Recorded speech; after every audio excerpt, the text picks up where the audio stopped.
here's the deal. On the show today, in just a few minutes, we have Dr. John Gottman is going to be joining us. Now, if you have ever read a marriage book in the last 40 years, odds are you've read something that John Gottman wrote.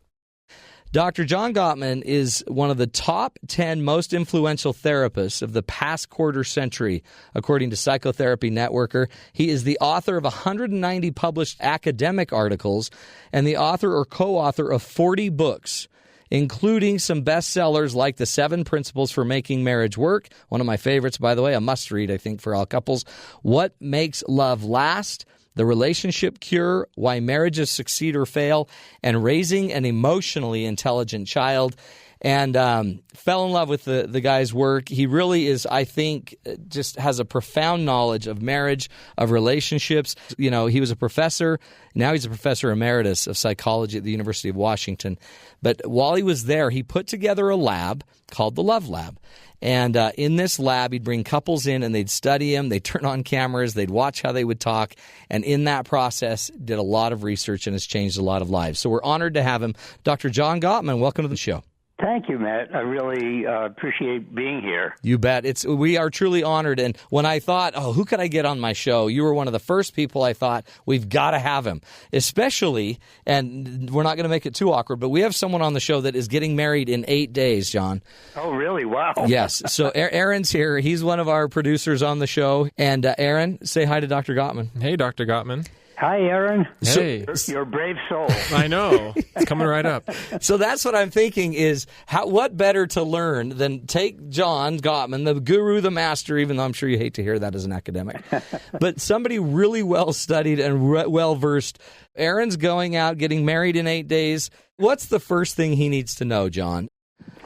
Well, what I would say the most important thing for Aaron to think about is, every single couple that I see in therapy, Matt, has left their partner in pain for many years. Yeah. And the masters have somehow communicated to their partner, honey, when you're hurting, when you're angry at me, when you're upset with me or disappointed, the world stops and I listen. Mm.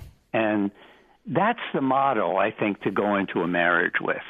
Which is really viewing your partner's disappointment or anger or upset as an invitation to get closer and to just stop and say, okay, talk to me, baby. I love that. It's because it's not saying, to me, that is love, right? Love isn't just always having the feeling necessarily. Maybe sometimes it's just being willing to, when you see the pain, which would be the opposite maybe sometimes of love, you're willing to go in and figure it out, find out what's going on. Right, and listen non-defensively. I mean, I think that's the real work in relationships. I work on it with my wife, too, even to this day. Yeah. So, we've been together 28 years, and, I still have to work on my own defensiveness to say,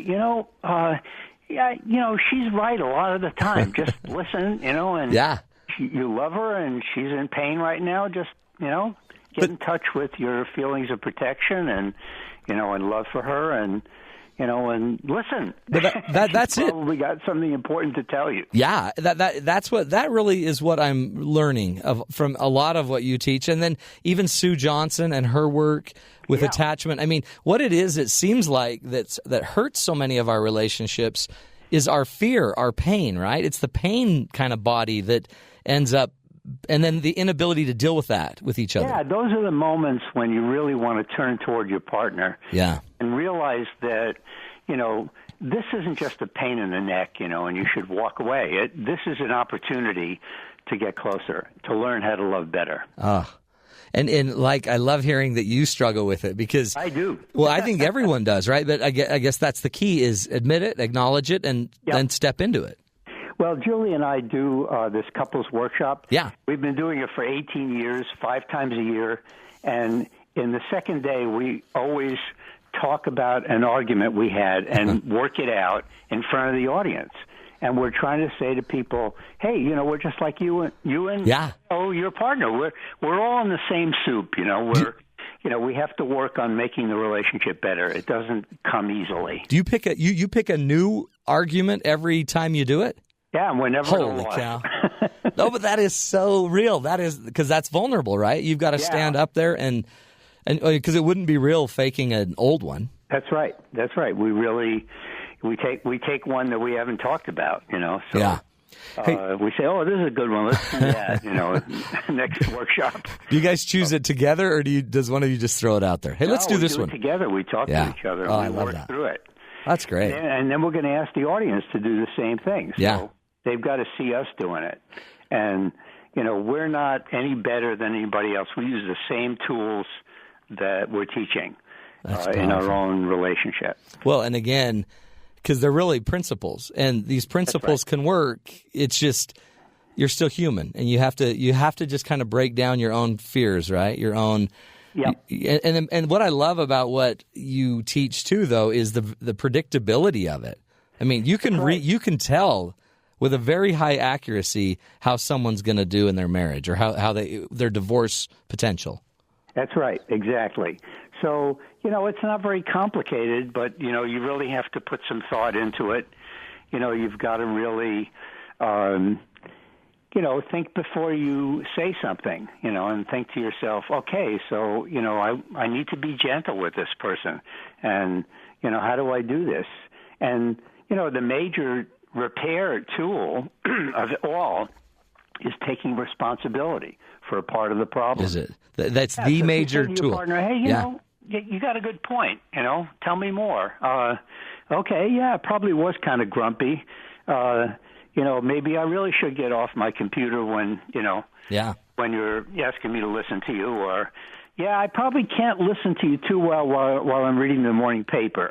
Yeah, you've got a point there. Point. Yeah. So, rather than saying, "Oh, you're full of it. I'm a great listener. I listen to you all the time. You're always negative. I'm sick of it."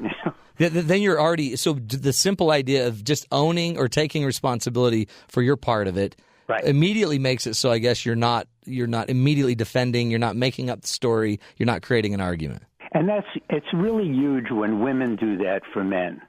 When a woman takes responsibility and says to a guy, hey, honey, I know this isn't all your fault. That is music to a guy's ears. He loves to hear that. Oh, boy. I hope your fiance is listening, Aaron, because this could be very, very important.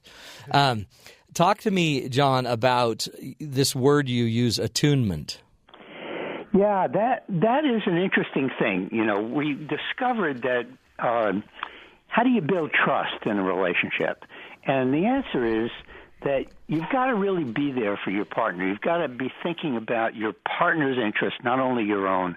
And you've got to have your partner's back. So, when your partner's mad at you or upset with you or, just feeling lonesome and, like things aren't going right, when you say to your partner just what I've been saying, which is talk to me, baby. Yeah. I'm listening. I'm taking notes. And I actually do. I actually get a yellow pad and a pen, and I say to Julie, okay, I'm taking notes. And the more defensive I feel, the more I write down everything she's saying. That's good. That's a great practice. And, and then I make sure I've got it, because usually I miss about a third of it, because I'm upset when she's telling me that I've done something wrong. Yeah. But, it's been many years, and she's right a lot more than she's wrong. I'll tell you that. Isn't that? And luckily, because you're getting twice as much good, or at least opportunity for good. Yeah, she's a smart lady. So that's why you married her. You're not a dummy. That's right. So I listened to her, and I think that's the basis for building trust. Is this attunement means you listen without judgment, and you believe that there's always two points of view in every interaction you have. There's always two different perspectives. You got two brains. Yeah. And the chances that your two brains are in sync is very small. It's true. So there's really no such thing as, these soulmates that sort of are in harmony all the time. Most of the time, we're not in sync, and we hurt each other's feelings, not meaning to. So we got to repair. We got to sit down and say, well, honey, that sucked, so how about a piece of cheesecake? Let's talk this over. Let's talk this over. Oh, that's beautiful. We're talking with Dr. John Gottman, really extraordinary opportunity for all of us as listeners today. We're going to take a break. We're coming back more with John and just more insight. I really, for a guy that's researched for 40 years and has been in so many studies, I'm dying to hear just what is in his mind. We'll be back more with John. Again, go check out his website, www.gottman.com. He's got workshops, classes there, books, events, all of these things to help you create more attunement in your relationships. We're taking a break. This is the Matt Townsend Show. More in a few minutes with Dr. John Gottman right here on BYU Radio.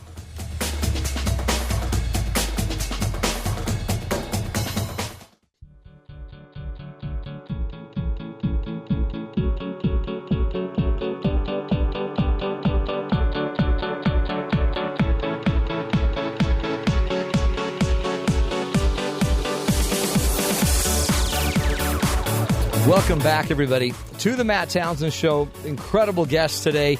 Dr. John Gottman is on the phone with us. Again, there's no end to all of the accolades that I can read just from his bio. He's won every distinguished award, distinguished contributor, distinguished research scientist award. He's fascinating, I think, too, because to be in the industry 40 years but to also not just be an academic. That's one of the things that's hard, I think, about research is sometimes your research becomes so impractical. But so meanwhile, he's been practicing, right, John? You're practicing everything. I'm trying to think now, what is Aaron worried about as he's walking to the altar in just 8 days? It's a great question, Aaron. Well, I want to hear. Yeah. I'm usually pretty hard on myself. I want to know and a lot of the stuff you said, Dr. Gottman's really good about kind of taking the moments of pain to grow closer.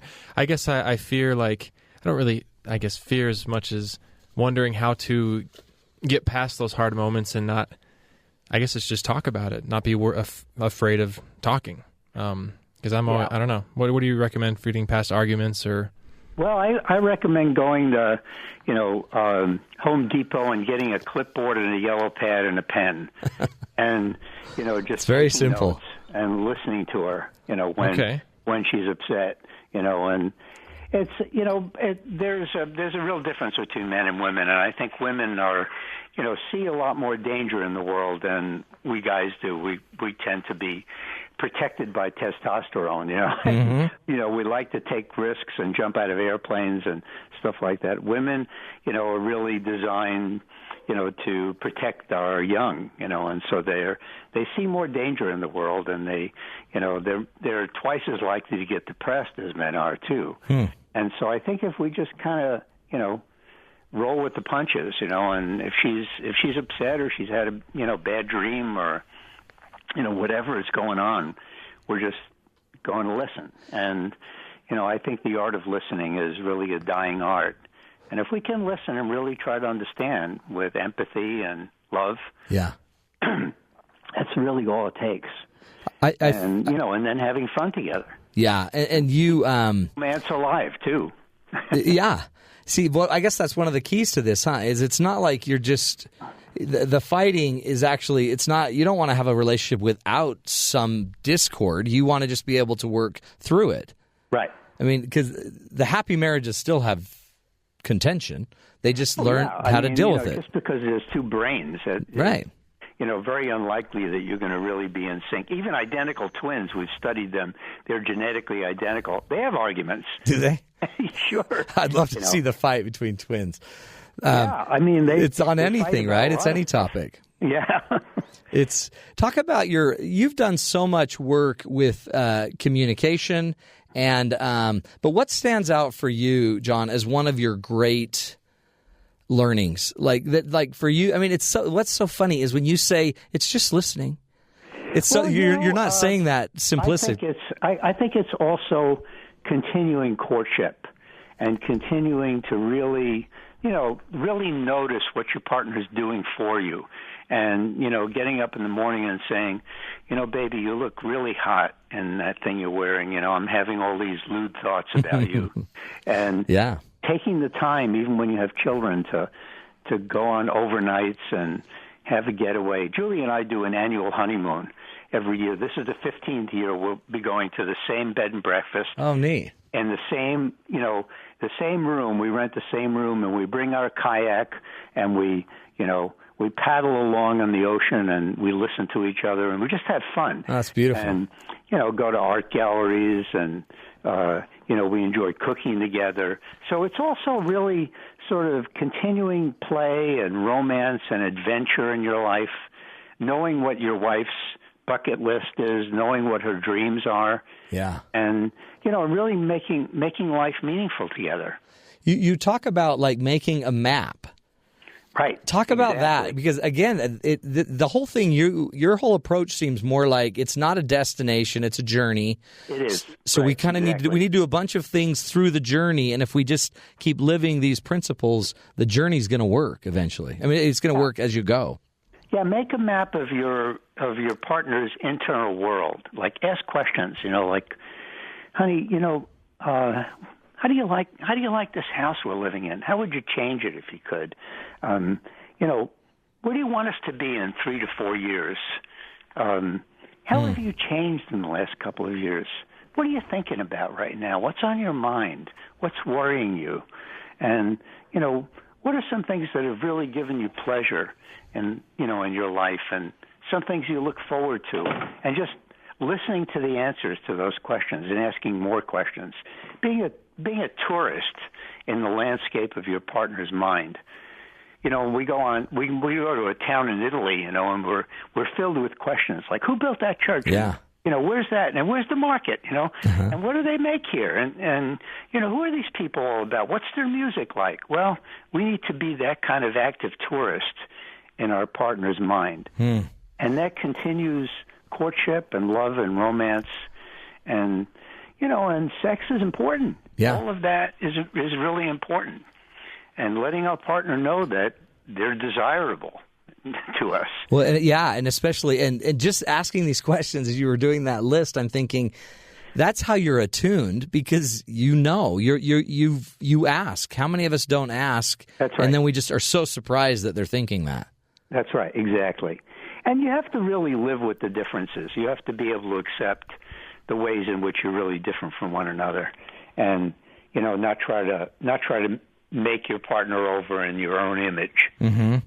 And really appreciate the differences. I mean, my wife is an athlete, and she was a downhill skiing racer. Oh, wow. Going down slopes at 60 miles an hour. I'm a wimp. When You're an academic. On a vacation, I want a really luxurious hotel. I want room service. You sound like me. She's an adventurer. She went up to Mount Everest base camp. Oh, wow. And other women. I wouldn't go there. No way. On rocks. People die up there. Yeah. And yet, there are ways in which she's helped me really appreciate nature. And, I guess I've helped her kind of learn that the world is more dangerous than she thinks it is. Yeah. You're playing the role now, aren't you, of the one that sees it as dangerous? Right. I think too, it's so beautiful that that you can just sometimes accept the difference. Like, you can work on the ones you have to work on, or that you can work on, but there's some you just are going to always be different on. How are you and your fiance different, Aaron? Oh, wow, that's a good question. Man, can I think for a second while you and Matt talk, and I come back? You know what, John? I got to think about it. He may be at the stage where there are no differences. So that's the thing. Infatuation's, probably taking a big role right now, but I'm sure we'll find out things when we're married that might end up being bumps along the road. So that's right. That's right. I mean, a very famous family therapist, a guy named Salvador Minuchin, said, every marriage is a mistake. But it's what you do with the mistakes that matters. There's all these mismatches. Isn't that? And it sounds cynical, but it's right. Because we don't know we don't know who we're marrying. We don't even know who we are. Right? We don't know what we're bringing to this marriage. That's a great quote. And you grow together too over time. Yeah. Every marriage is probably 3 or 4 or 5 marriages as you go through all the stages of life together. Is there a harder? Is there? What does the research show about which stage is harder, or does it just depend on? Well, it's really when kids arrive that's the big challenge. We found that 2/3 of couples, when the first baby arrives, in the first 3 years of the baby's life have a big drop in relationship happiness. They fight more. There's more hostility. And 1/3 of them don't. And, part of what we did was we studied the 1/3 who sailed through this transition to parents. And based upon those differences, we created this workshop called Bringing Baby Home. And in 2 days, we can reverse all that change. Really? For 77% of couples, in 2 days, we can change all of that. And then if we add a support group, we get up to 85% success. And we end postpartum depression and all kinds of other things as a result of this. Which tells you it's I guess it's a skill. It's behavioral. It's something we can change. Exactly. And and it's a big thing when a baby arrives. I mean, people really change a lot. Oh yeah. We fall in love with this little creature, and suddenly we're a father rather than just a son. Suddenly we're a mother instead of just a daughter, and everything changes. And you become so vulnerable, like other parents. If something happened to this baby, it would be devastating. So you join the brotherhood, the sisterhood of all the other parents on the planet in an instant. Yeah. Amazing transformation. It is, isn't it? And then it almost magnifies some of your weaknesses, your fears, your insecurities. Exactly. Yeah. Right. Exactly. And then we're supposed to do it together, and then a lot of other differences appear. Like, oh, you're letting him climb that? Yeah, he shouldn't climb that. That's what she says. And he says, no, let him walk there, Go ahead, kid, You're great. You've got a diaper. Yeah. Oh, man, that's good. We're talking with Dr. John Gottman. We're going to take a break. Again, we're giving Aaron a little tutoring. 8 days before he gets married. He's got John Gottman. I'm loving it. I know. You should see the notes he's taking, I'm Dr. taking Gottman. Notes. He's going to we'll write you a check. Yeah. We'll send you a check. More with Dr. Gottman after this break. Again, we're trying to figure out love, understand the power of our marriages, our relationships, being taught by the best. Dr. John Gottman, right here on the Matt Townsend Show on BYU Radio.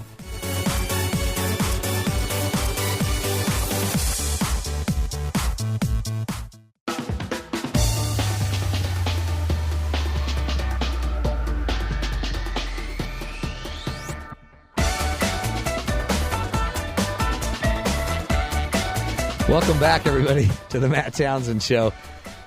Good stuff. Aaron's here today, 8 days from the big wedding day, and we decided, hey, let's go get John Gottman and have John just answer some questions for him. But Dr. John Gottman is joining us, one of the greatest, I think, of all time. Thank you, Matt. I really appreciate that. I really do. And again, I've read so much of your stuff, but I also just love your heart and your spirit about it, because there's something it doesn't feel like we quite get what love is. And I think we always kind of a mystery, isn't it? Yeah, it is. And yet everyone is in search of it. So maybe just give us a little insight. I know in your book, What Makes Love Last, you talk about, I think it's 5 things that are 5 steps that are critical. Do you want to talk about that? I mean, what are some of the things that we've got to have in order to make sure we've already talked about communication a bit. We've talked about some of the attunement. What else do we need to have? We've talked about rituals and reconnecting. What else? Yeah, I think a lot of it is really cherishing what you have. And a lot of people, instead of nurturing gratitude for what they have with their partner, they nurture resentment for what's missing. And, and instead of cherishing their partner and, really sort of thinking about all the wonderful qualities that their partner has and kind of going over that in your mind and magnifying it and then saying, well, I can live with the stuff that isn't perfect. I'm not perfect either. Yeah. Really putting a fence between yourself and other relationships. The people who nurture resentment for what's missing are never making a commitment to that person. And I think that aside from trust, that commitment is the really important thing.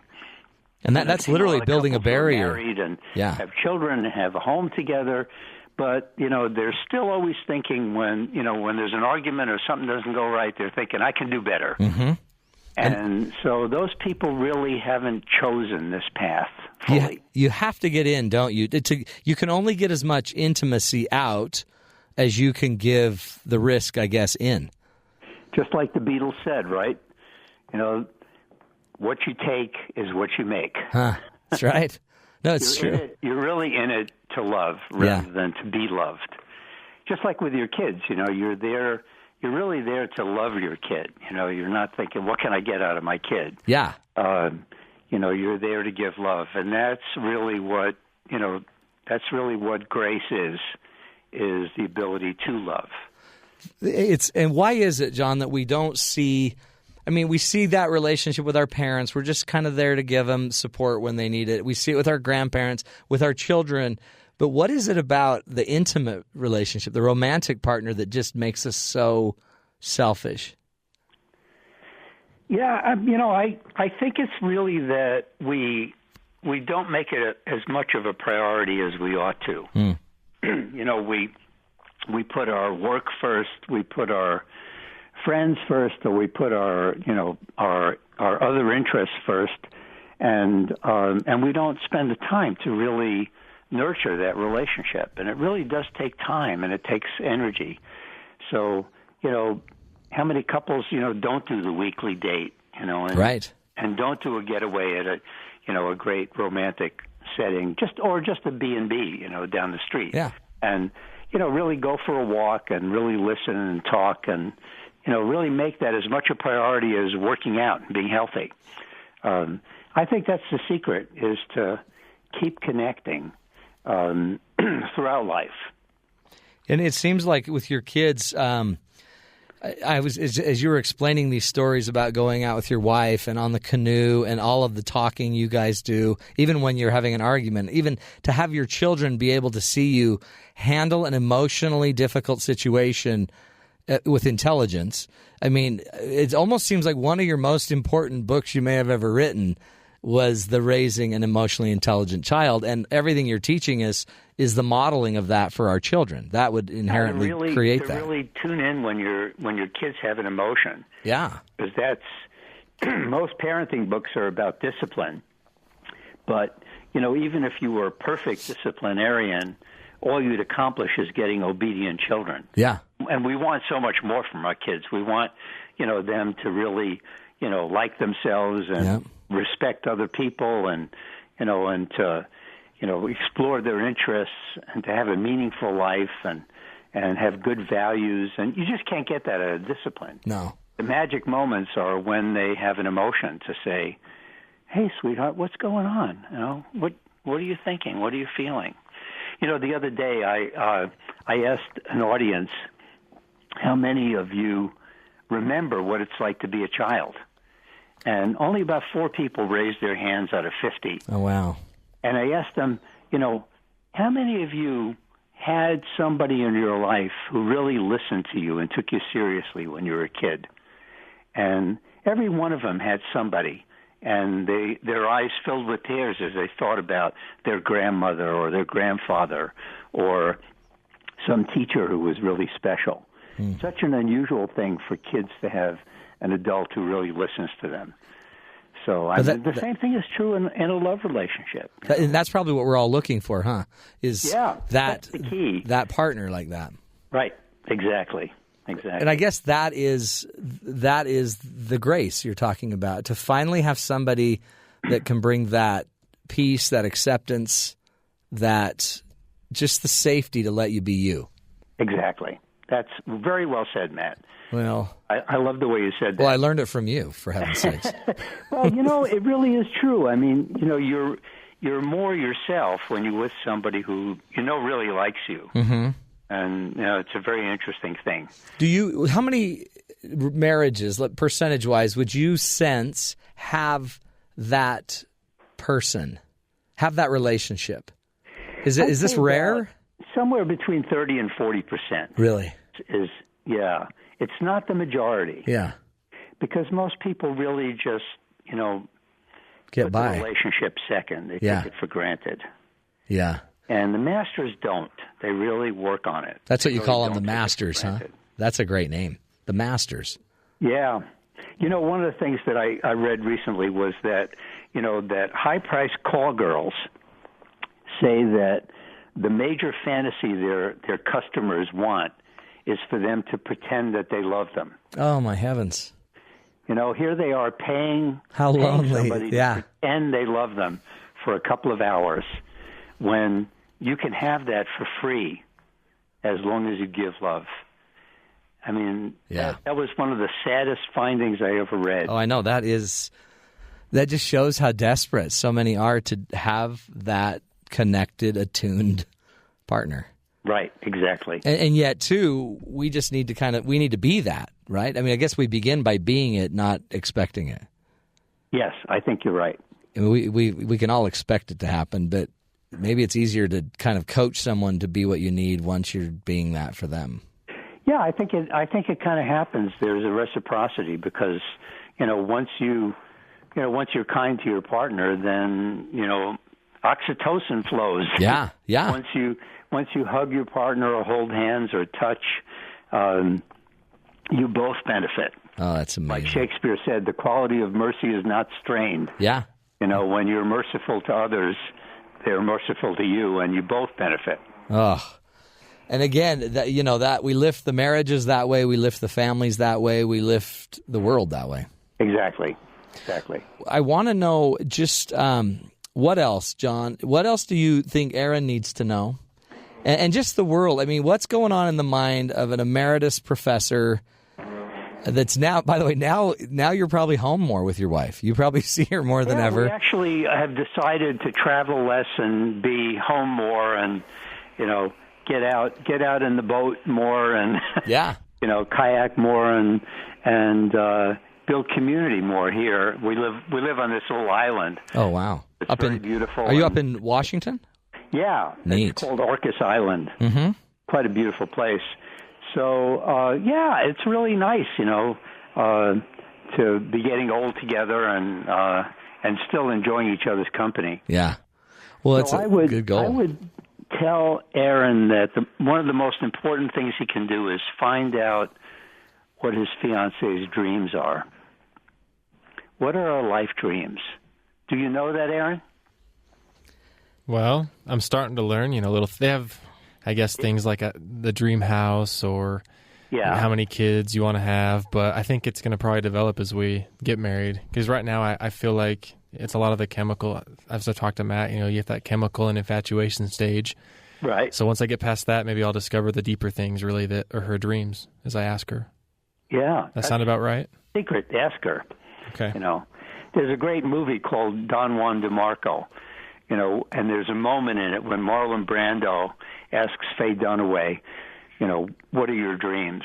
And she says, I thought you'd never ask. That's a great line. It's a great line, I mean, here's a great question you can ask your wife. What can I do next week to make you feel more loved? Oh, wow. Try asking that question every week. Okay. Well, look how vulnerable that is. Like, I guess I should have known that. But you're communicating, I'm in. Right. I'm into you. That's right. And you'll be surprised that she always has something to say. Yeah. It's amazing. You'd think we'd eventually top it out, but no, apparently not. Oh, no, she's got something to say, And you got, I never would have thought of that. Yeah, wow. That's good insight. Well, and just I love it. I love what you've done, and I think Aaron's floored. He just had a private tutoring from Dr. Great, John. I know. Aaron. Well, good luck. Thank you so much, Doctor. John, and thank you so much, and thank you just for your work. Keep it up. Keep changing the world, my friend. Thank you very much, Matt. I appreciate you being on your show. You bet, and take care of your wife as well and family. Thank you. Bye-bye. Much luck to you, John, and really, folks. Isn't it amazing when you kind of you think of everything that John knows, every study he's read, every little statistic he knows, in the end what he comes up to is people just want to be loved. And we've got to step into that space. We've got to be present. It's not about the chemistry. We've got to step in. We've got to start making the difference in our lives. Cherishing what you have, being grateful for what you have.